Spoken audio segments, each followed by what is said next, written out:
ওরে নবীর উম্মতের দল, তোমার মতো যুবক আজকে স্কুলে পড়ে, কলেজে পড়ে, এক ওয়াক্তের নামাজ কাজা করে না, ভার্সিটিতে যায়, জুব্বা পরে যায়।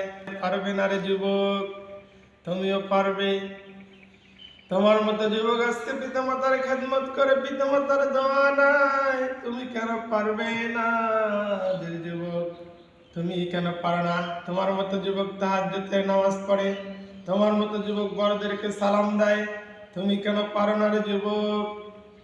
তোমার মতো যুবক আজকে 30টা রোজা রাখে, তুমি কেন পারো না? তোমার মতো যুবক আজকে অংশগ্রহণ করে, তুমি কেন পারো না? তোমার মতো যুবক আজকে দেশের নাম উজ্জ্বল করতেছে, নাজমুস সাকিব, বড় বড় হাফেজে কোরআন হয়েছে, তুমি এখনো আলিফ বাতা